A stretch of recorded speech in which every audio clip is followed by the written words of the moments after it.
Bonjour tout le monde, bienvenue dans ma modeste cour où est-ce que j'essaie de faire pousser beaucoup de tomates.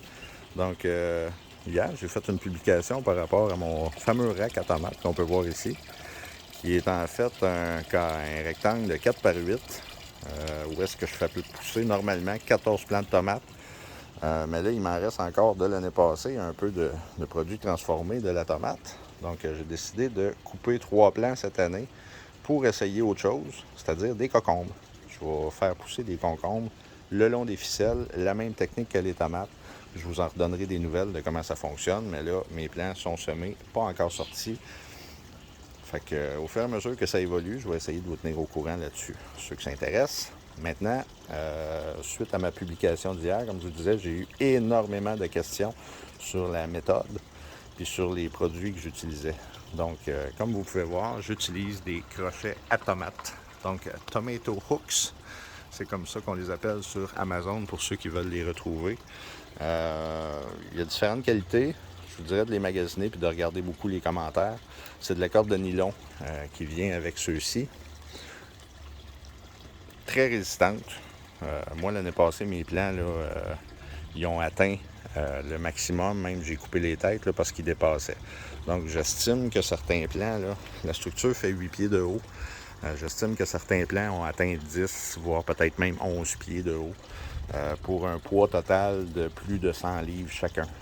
Fait que très important d'avoir une corde archi-résistante. La corde de jute, je vous le dis tout de suite, c'est un gros non.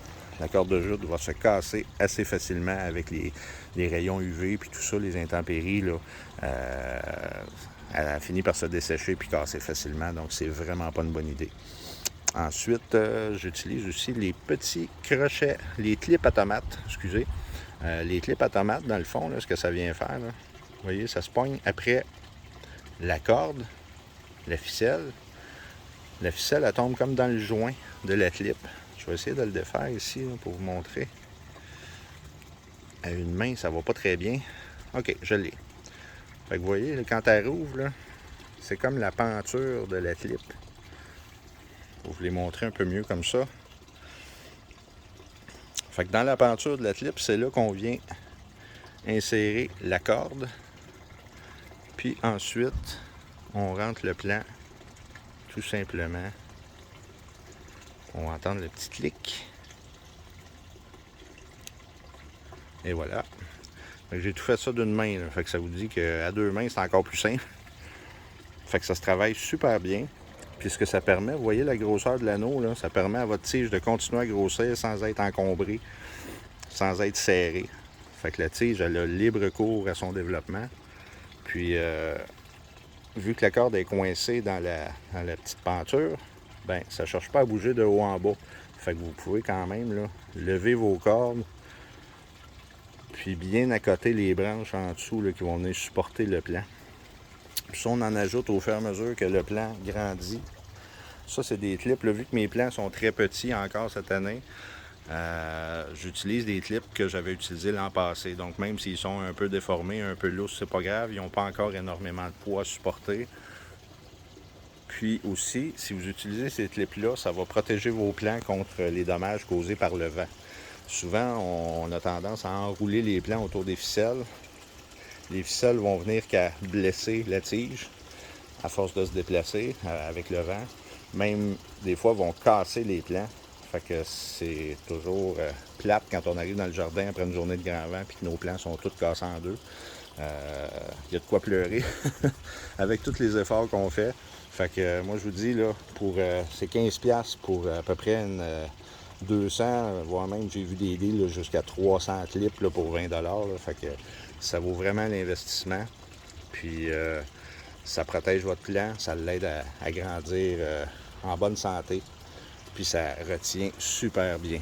Mais comme je vous dis, c'est la force du nombre. Ajoutez-en à tous les pieds à peu près de croissance de votre plant pour avoir du succès et qu'il soit bien retenu. Ensuite, la technique elle-même, pour grimper sur des ficelles, c'est important de ne pas laisser votre plant faire de side shoot ou de tige secondaire, ce qu'on appelle communément les gourmands.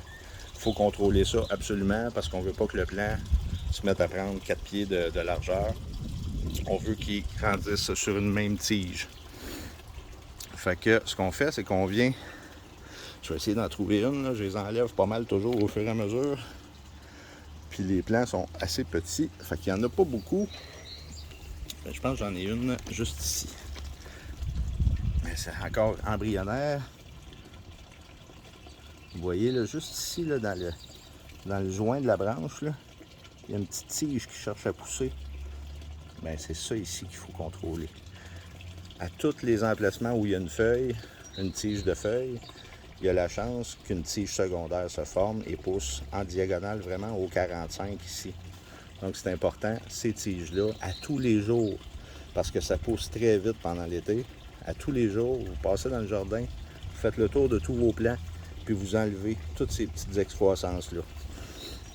L'idée, c'est que je plante mes plants à peu près à 1 pied de distance, ce qui est très peu pour des tomates. Donc si vous ne faites pas ça, ils vont carrément s'envahir l'un l'autre, parce que l'espace minimum n'est pas respecté. Faut ajouter aussi beaucoup de nutriments à la terre, parce que les plants vont être gourmands, très gourmands dans un petit espace. Ils vont se partager des ressources.